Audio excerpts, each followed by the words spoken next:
Hi there, a positive morning and a positive day to all of you. Today, I have an interesting topic lalo na para sa mga sumusunod, sa mga Aldab Nation, sa mga mga Aldab fans. No? Ang tanong ko is hanggang kailan kaya matatapos itong Aldab mania na ito? Talagang kinababaliwan siya talaga ng mga Pilipino ngayon, not only in here in the Philippines but also abroad, na pinasikat talaga yung Team Aldab, no? Maliban lang laging trending sa tinatawag na Twitter account, no, you just need to understand the phenomenon of this whole thing. They are the fastest growing in terms of account in the world, in the Twitter account, lalo na kay Yaya Dab or Main Mendoza. Grabe, talagang overnight naging 2 million or 3 million na kanyang followers. 470% po ang increase ng sales ng McDonald's ever since na lumabas sila sa commercial. Out of stock parati yung cellphone na zero positive na ini-endorse nila, yan na nga, ng Itbulaga.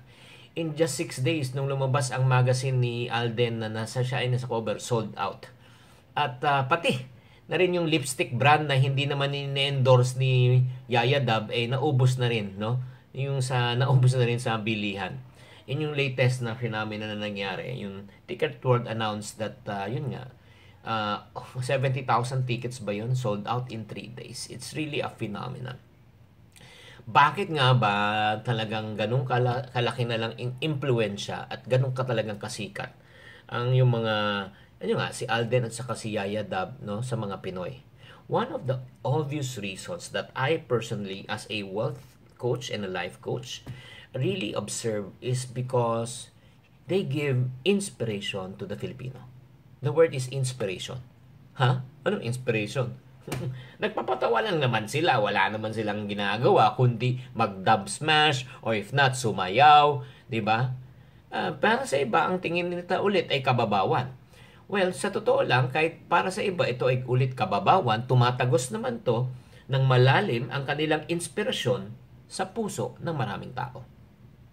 Anong klaseng inspirasyon? Number 1. Sige, isa-isahin po natin. Inspirasyon na meron palang forever.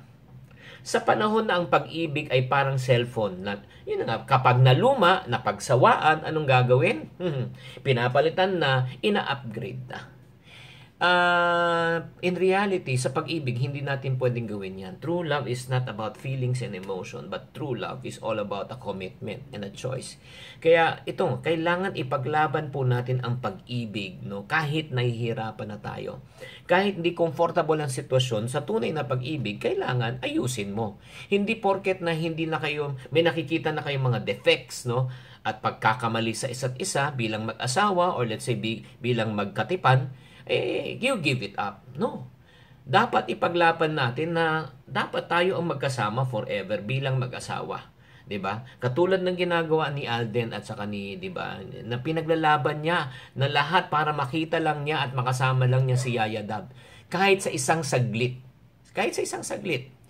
So that's an inspiration to fight, no? Talagang ipaglaban mo na meron palang forever. Number 2, inspiration is yung never give up attitude. Madaming pagsubok ang dadaan sa atin sa buhay habang tayo ay nabubuhay. It's natural lang na minsan na makasagap tayo ng mga kanegahan sa buhay, na tayo dumadaan sa kahirapan. Kaya minsan, pag tayo dumaan sa mga pagsubok, madali tayo ma-discourage ba? At umaayaw at yun nga, we just say it quits. Pero may isang paulit-ulit, no, na parating sinasabi ni Lola ni Dora sa Kalye Serial na ito, yung katagang sa tamang panahon. This is an inspiration to all of us, to you and to me, na lahat ng bagay na ninanais natin ay matutupad kung tayo ay hindi aayaw at tayo ay magpupursige, magiging pasensyoso, makakamit din natin ang ninanais natin sa tamang panahon. So, these are the two reasons, no? Inspiration, that there is a forever inspiration to never give up no matter how tough the challenges can be.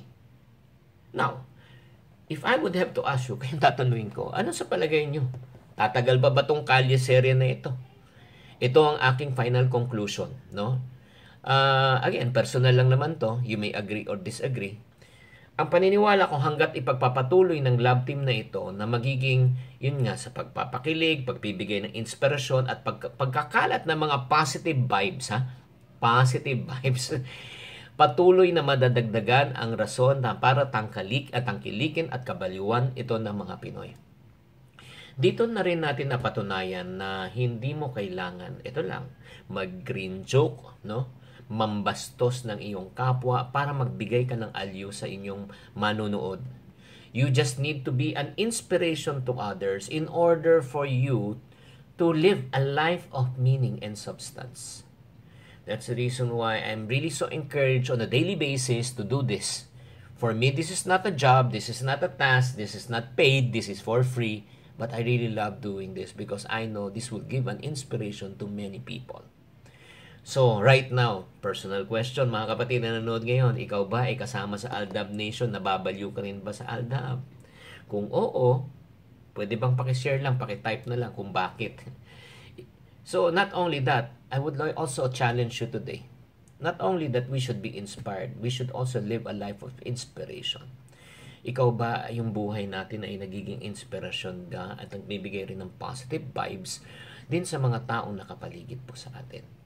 I hope that this short video vlog about Aldab at the same time, may napulot po tayong aral at may ma-apply tayo. Be an inspiration to someone today. I suggest that you also follow me at my Facebook account, Twitter account, my Viber account. Kung di ka pa sumasama sa Viber ko, please join me at my Viber account. Just go to public chat and then type Chinkitan. And also, subscribe to this YouTube account. Thank you very much for tuning in. This is Chinkitan, always saying, to every problem, there's always a solution. If you're not part of the solution, you're part of the problem. Always, Chink positive.